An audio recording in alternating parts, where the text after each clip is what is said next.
আরাফকে দেখে চমকে ওঠে। অল্পের জন্য আরাফের মুখোমুখি হয়নি। কয়েক পা পিছিয়ে যেতে আরাফ বলে, ডাইনিং এ বসুন, নাস্তা করে নিন। রাহি মুচকি এসে মাথা নাড়ায়। আরাফ আবারও নিজের কাজে মনোযোগ দেয়। আর রাহি পিছু ফিরে আরাফের দিকে তাকালো, আনমনেই হাসলো। আরাফকে দেখলে তার খুব শান্তি লাগে। মানুষটা কত শান্ত, মানুষের কত সাহায্য করে, কি সুন্দর করে এই সংসারটাও গুছিয়ে নিয়েছে। অরুণিকার কাছ থেকে শুনেছে আরাফ অনেক দায়িত্ববান ছেলে। মাঝে মাঝে সে নিজ থেকে আরাফ সম্পর্কে জানতে চায়। এতে তার একদমই বিরক্ত লাগে না, বরং সে আরাফ সম্পর্কে একই কথা বহুবার শুনেছে, তবুও তার স্বাদ মেটেনি। তার মধ্যে আরাফকে নিয়ে একটা ঘোর তৈরি হয়ে গেছে, যা রাহি নিজেই বুঝতে পারছে না। আর এই ঘোর তাকে ভিন্ন জগতে নিয়ে গেছে, যেখানে তার বর্তমানের কোনো অস্তিত্ব নেই, শুধু আছে সে তার আরাফকে নিয়ে বিশাল পরিসরের ভাবনায়। রাহি টুকটাক লেখালেখি করে, আর ইদানিং তার লেখাগুলো আরাফকে ঘিরেই শুরু হয়। এদিকে আবারও বেল বেজে ওঠে। ইবান আর তাহমিদ একে অপরের দিকে তাকায়। সব অতিথিই চলে এসেছে, এখন শুধু একজনের আগমন বাকি। হয়তো সেই এসেছে। তাদের দুজনের সাথে হানাফার ইমনও এগিয়ে গেল দরজার কাছে। দরজা খুলতেই দেখলো কাঙ্ক্ষিত সেই মানুষটি।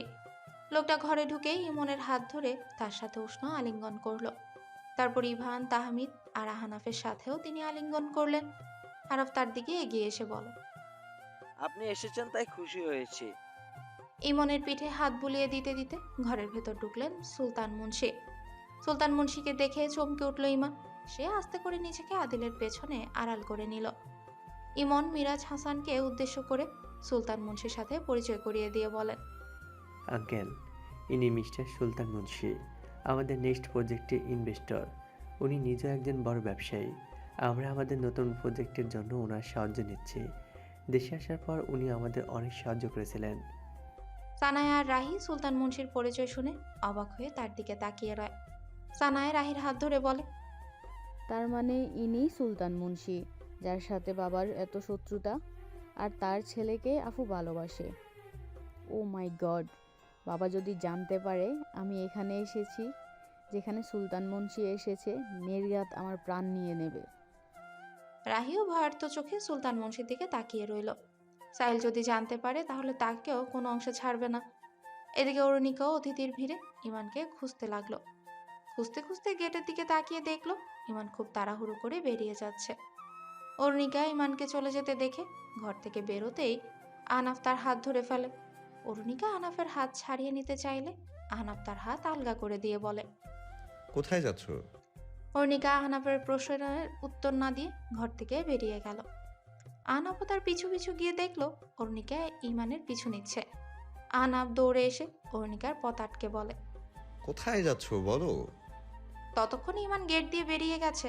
অরুণিকা রাগী দৃষ্টিতে আহনাফের দিকে তাকিয়ে বলে, তুমি সবসময় আমাকে বিরক্ত করো। আহনাফ আলতো করে অরুণিকার হাত ধরে বলে, কোথায় যাচ্ছ সেটা তো বলো, আর আমি কি তোমাকে একা বাইরে যেতে দিব?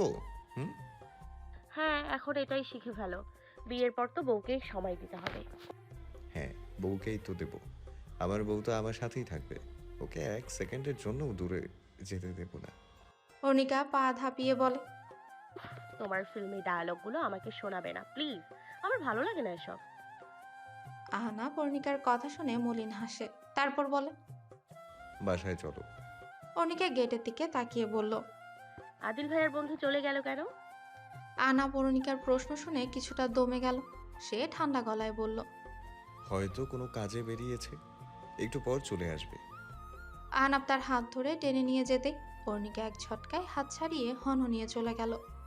আহনাফ তার হাতের দিকে তাকিয়ে রয় আর মনে মনে বলে, অনেক কোমলভাবে তোমার হাতটা ধরেছিলাম অরু, আর তুমি এভাবে ছাড়িয়ে নিয়ে আমার মনটাই ভেঙে দিলে। কিভাবে ভালোবাসলে তুমি আমার মায়ায় জড়াবে বলো? আমি আর কিভাবে তোমাকে আমার ভালোবাসা বোঝাবো? আহনাফের বুক ছিঁড়ে দীর্ঘশ্বাস বেরিয়ে এলো। আকাশের দিকে তাকিয়ে বলল, অরু আমাকে ভালোবাসুক, শুধু একটুখানি ভালোবাসুক না হয়, আমার তাতেই চলবে। ইমন আর মাওসিয়াতের এঙ্গেজমেন্টের পর অরুণিকার শর্ত মোতাবেক অনুষ্ঠান শুরু হলো। একে একে সবাই গান করলো। কেউ কেউ গানের পরিবর্তে অরুণিকার প্রশ্নের উত্তর দিল। এবার অরুণিকা রাহিকে বল, রাহি আপু, এবার তোমার পালা, একটা গান করো। রাহি লাজুক হেসে মাথা নুইয়ে ফেলে। সানায়া বলে, রাহি গান গাইতে পারে না, ওর শরীর ঠিকভাবে আসে না, তবে ও ভালো লেখালেখি করতে পারে। ওকে নিজের লেখা পড়ে শোনাতে বলো। ওর লেখা শুনে তোমরা মুগ্ধ হয়ে যাবে। অরুণিকা বলল। হ্যাঁ আপু, শোনাও একটা। রাহি চোখ তুলে আরাফের দিকে তাকায়, সাথে সাথে তাদের চোখাচোখি হয়ে গেল। রাহি তাড়াতাড়ি চোখ সরিয়ে বলে, আমি কিছুদিন আগেই লেখাটা লিখেছিলাম, ওইটাই পড়ে শোনাচ্ছি। রাহি মোবাইল থেকে লেখাটা বের করে। ফোন স্ক্রিনে কালো অক্ষরে লেখাগুলো জলজল করছে। রাহি সেকেন্ড খানিকের জন্য চোখ বন্ধ করে মনে মনে বলে, আরাফ, এই লেখাটা তোমাকে নিয়েই লিখেছি। তুমি হয়তো বুঝবে না, কিন্তু আমার জীবনে আসা সব পুরুষের মধ্যে তুমিই একজন আলাদা। রাহি চোখ খুলে দীর্ঘশ্বাস ফেলে পড়তে লাগলো। সেই দিনটা খুব ব্যস্তময় দিন ছিল। ব্যস্ততার ভিড়ে আমি ব্যস্ত মানুষের মতো ছুটছিলাম। হঠাৎ দেখা হয়ে গেল তার সাথে। ভালোভাবে তাকানোর সুযোগটাও পেলাম না, শুধু তার কণ্ঠ শুনলাম। এভাবে অনেকবার তার কণ্ঠ শুনেছি, কিন্তু তাকে দেখা হয়নি। কিভাবে দেখব? আমি তো অন্ধ হয়ে গেছি। আমার চোখের আলো কেউ এসে ছিনিয়ে নিয়ে গেছে। এখন আমি তাই দেখি যা আমাকে দেখানো হয়, কিন্তু আমার মনটা এখনো উন্মুক্ত। তাই মন ভরে তাকে শুনতে চাই। তবে আমার কোনো অনুভূতি নেই, নেই কোনো চাওয়া পাওয়া, শুধু একটাই ইচ্ছে আছে, যদি সেই কণ্ঠ রোজ শোনার সুযোগ হতো, বেশ জমতো আমার সেই দিনটা। রাহি মোবাইল থেকে চোখ তুলে আরাফের দিকে তাকালো। আরাফও তার দিকেই তাকিয়ে আছে। এবার আর রাহি চোখ সরালো না, উল্টো আরাফই চোখ সরিয়ে নিল। রাহি লেখা অনুভূতির অংশটি শুনে সবাই হাততালি দিচ্ছিল। শুধু সানায়া অবাক হয়ে রায়ের দিকে তাকিয়েছিল। এরপর সানায়ার গান গাওয়ার পালা এলো। সে সোজা হয়ে বসে বলে, আমার গান গাইতে অনেক ভালো লাগে। দাঁড়াও, আগে আমি একটু ভাবি কোনটা গাইবো। রাহি চোখ বাঁকা করে সানায়ার দিকে তাকায় আর কানে হাত গুজে বসে রয়। কিছুক্ষণ পর সানায়া গলা খাকারি দিয়ে বলে, শুরু করছি, ঠিক আছে?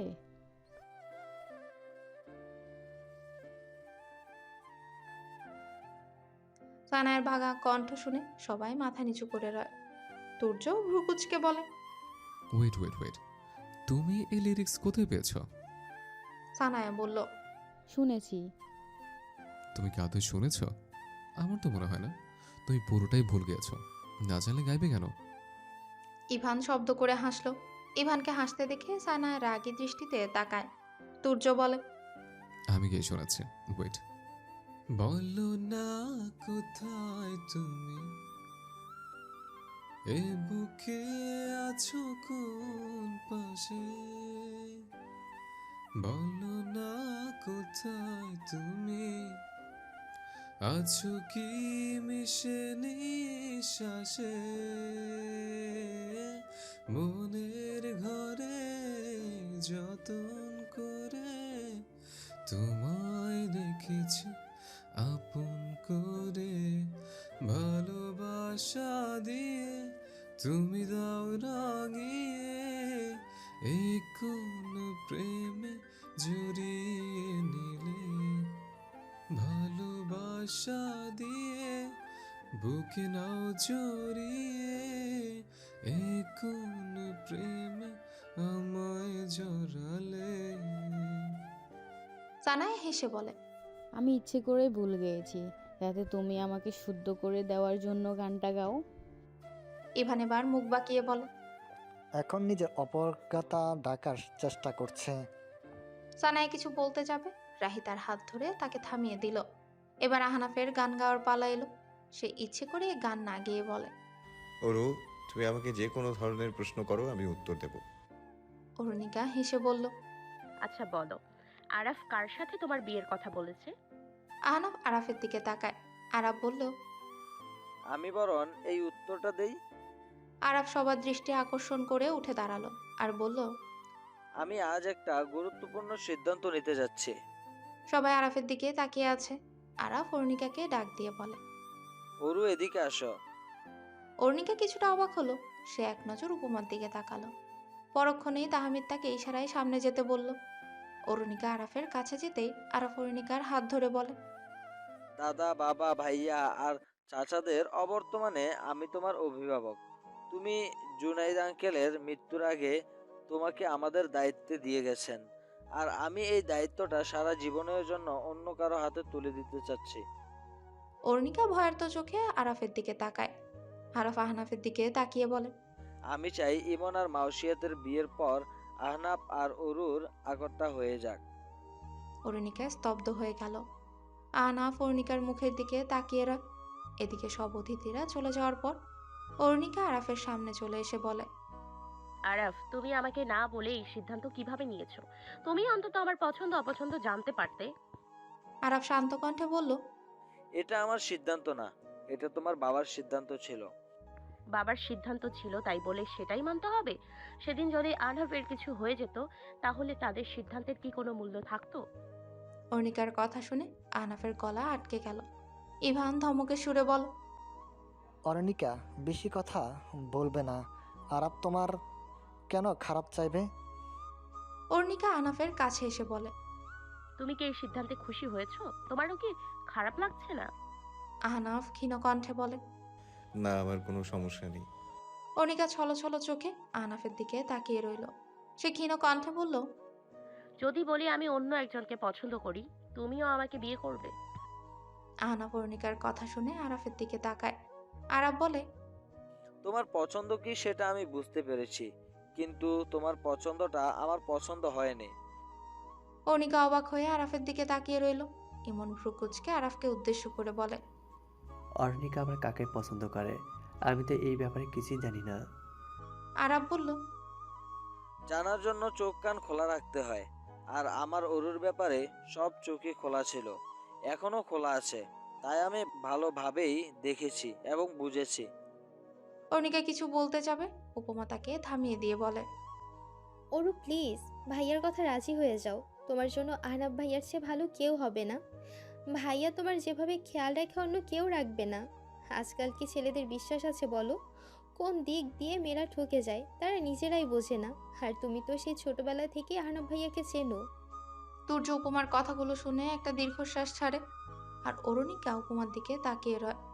এই মুহূর্তে কেউ তার অনুভূতি বুঝতে চাইছে না। সে যে ইমানকে পছন্দ করে এটা কাউকে বোঝানো সম্ভব না। যেখানে পাত্র স্বয়ং আহনাফ, সেখানে আহনাফকে ছেড়ে ইমানকে যোগ্য পাত্র মনে করার কোনো লক্ষণ কারো কাছেই নেই। কারণ সবাই আহনাফকে ভালোভাবে চেনে। এমনিতে ইমান গোয়েন্দা সংস্থায় কাজ, তার কাজগুলো অনেক ঝুঁকিপূর্ণ। আরাফ কোনোভাবে অরুণিকাকে ইমানের সাথে বিয়ে দেবে না। পুরো রাত উপমা অরুণিকাকে এটাই বুঝিয়েছে। পরের দিন সকালে ঘুম থেকে উঠে অরুণিকা আহনাফের রুমে ঢুকে আর আহনাফের পাশে বসে। আহনাফের মাত্রই ঘুম ভেঙেছে, অরুণিকাকে দেখে সে উঠে বসে তাড়াতাড়ি। অরুণিকা আহনাফের হাত শক্ত করে ধরে বলে, একটা অনুরোধ রাখবে আহনাফ? আহনাফ মাথা নেড়ে হ্যাঁ বলল। তার ঘুমের রেশ এখনো কাটেনি। অরুণিকা বলল, আমি ইমানকে পছন্দ করি, কিন্তু আমি জানি না ও আমাকে পছন্দ করে কিনা।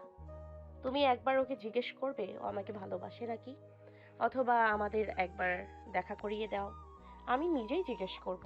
তারপরেও যদি না বলে দেয়, তাহলে আমি তোমাকে বিয়ে করে নিব। কিন্তু ও যদি হ্যাঁ বলে, তাহলে তুমি আরাফকে রাজি করাবে, ঠিক আছে? আহনাফ কিছুক্ষণ চুপ করে রইল। তারপর বলল, আমি তোমার কাছে অপশনাল? অরুণিকা ব্যস্ত কণ্ঠে বলল, না, তুমি আমার কাছে অপশনাল কেন হবে? যদি ইমন আমাকে ভালো না বাসে, তাহলে আমি তো আমার পছন্দ ওর ওপর চাপিয়ে দিতে পারবো না। তাই এরপর আমার ভাগ্যে যা লেখা থাকবে তাই হবে। কিন্তু আমি আহনাফ অরুণিকাকে থামিয়ে দিয়ে বলল। আচ্ছা, আমি দেখছি। অরুণিকা খুশি হয়ে আহনাফের গাল টেনে দিয়ে বলে, আমি জানি তুমি আমার জন্য এটা অবশ্যই করবে। আহনাফ মলিন মুখে বলল। তোমার জন্য আমি সব করতে পারবো অরুণিকা। অরুণিকা মুচকি এসে রুম থেকে বেরিয়ে গেল। আর আহনাফ মনে মনে বলল, শুধু তোমাকেই ছাড়তে পারবো না। অরুণিকার কথায় আহনাফ ইমানের সাথে দেখা করতে গেল। তারা একটা রেস্টুরেন্টে বসে আছে। ইমান কফির কাপে চুমুক বসাতেই আহনাফ বলে, ওদিন হঠাৎ তুমি চলে গেলে যে? ইমান আহনাফের প্রশ্নে মনে মনে ঘাবড়ে গেলেও মুখে হাসি টেনে বলে, হাসপাতাল থেকে মা ফোন দিয়েছিল। আমার বোনের একটা মেয়ে হয়েছিল তো তাই। মা বলল তাড়াতাড়ি আসতে, তাই চলে এলাম। আহনাফ গম্ভীর মুখে বলল, এটা তো খুশির খবর। এই খবরটা তো আমাদের জানিয়ে যেতে পারতে। ইমান আহনাফের দিকে সেকেন্ড খানিক শীতল চোখে তাকিয়ে থেকে বলে, মা ফোন করে বলেছিল তাড়াতাড়ি হাসপাতালে যেতে, মেয়ে হয়েছে সেটা আগে বলেনি, তাই চিন্তিত ছিলাম। আচ্ছা ভালো, মেয়েটার ছবি তো দেখাও, দেখতে কেমন হয়েছে দেখি। ইমান দাঁত কিরমির করে ফোন বের করে। ছবি খুঁজতে খুঁজতে বলে, একটাই ছবি তুলেছিলাম। মা আসলে সদ্যজাত শিশুর ছবি তোলা পছন্দ করে না, আর কাউকে দেখানোতে একদমই না। মা মনে করেন নজর লেগে যাবে। আমি অবশ্যই এসবে বিশ্বাস করি না। ইমান ফোন ঘেটে বলে, হাই হাই, মা তো ছবিটা ডিলিট করে দিয়েছে। দেখেছেন ভাইয়া, মা এসব ব্যাপারে মারাত্মক সচেতন। আহনাফ কোনা চোখে ইমানের দিকে তাকিয়ে থাকে। ইমান প্রসঙ্গ পাল্টে বলে, নতুন একটা প্রজেক্টের জন্য মির্জা গ্রুপ আর ভাস্কর গ্রুপ মিলিত হয়ে কাজ করছে। এর প্রজেক্টটা খুব কোয়ালিটি সম্পন্ন। ওরা বাই এনি চান্স প্রজেক্টটা লঞ্চ করলে আপনারা উঠতে পারবেন কিনা সন্দেহ। আর মুন্সি গ্রুপ খুব দুর্বল একটা কোম্পানি। আপনারা বাকি কোম্পানি বাদ দিয়ে তাদের সাথে পার্টনারশিপ করেছেন, এটা একটু ভাববার বিষয়। দেখো ইমান, তুমি তো জানোই মির্জা গ্রুপ আমাদের কত বড় শত্রু। একটা প্রবাদ আছে, শত্রুর শত্রু মিত্র হয়। সুলতান মুন্সি আর শাহেদ মির্জার ঘোর দ্বন্দ্ব, আর সেই সুযোগে আমরা তাদের মিত্র হয়ে গেল। ইমান শূন্য দৃষ্টিতে বাইরের দিকে তাকিয়ে বলে, ভাইয়া, মাঝে মাঝে চোখের দেখাও ভুল হয়। আহনাফ বাঁকা হেসে বলে, জানি চোখের দেখা যেমন ভুল হয়, মুখের কথাও অনেক সময় মিথ্যে হয়। ইমান ভ্রুকুচকে আহনাফের দিকে তাকায়। আহনাফ বসা থেকে উঠতে উঠতে বলে, তোমাকে নতুন কাজ দেওয়ার জন্য ডেকেছি। মুর্শিদ জুবায়ের আর রহমতুল্লাহর সব তথ্য বের করে দেবে। তাদের ছবি আর কিছু ডিটেলস তোমাকে হোয়াটসঅ্যাপে পাঠিয়েছি। আহনাফ রেস্টুরেন্ট থেকে বের হয়ে একটা সিগারেট ধরায় আর মনে মনে বলে, আই এম সরি অরু, তুমি ইমানকে যতটুকু পছন্দ করো তার চেয়ে বেশি আমি তোমাকে ভালোবাসি, আর আহনাফ নিজের ভালোবাসা আদায় করে নিতে পারে। আহনাফ বাসায় আসতে অর্ণিকা দৌড়ে তার কাছে গেল। আহনাফের কাছে আসতেই সিগারেটের গন্ধ পেয়ে অর্ণিকা নাক চেপে ধরে বলে, তুমি আবার সিগারেট খেয়েছো? আহনাফ অর্ণিকার কাছে এসে বলে, ছাড়ার কোনো সুযোগ পাচ্ছি না তাই। সুযোগ পাচ্ছ না কেন? তোমাকে কেউ চেপে ধরে সিগারেট খাইয়ে দিচ্ছে নাকি? তুমি বুঝবে না, এসব বোঝার জন্য তুমি এখনো অপরিপক্ক। অরুণিকা মুখ বাঁকিয়ে আহনাফের হাত ধরে তাকে উপরে নিয়ে গেল। আহনাফ রুমে এসে আলমারি থেকে নিজের কাপড় বের করতে লাগলো। অরুণিকা আহনাফের পেছনে দাঁড়িয়ে বলে, কিছু বলছো না যে? আহনাফ পেছনে ফিরে অরুণিকার দিকে তাকিয়ে আবারও কাপড় গোছায় মনোযোগ দেয়।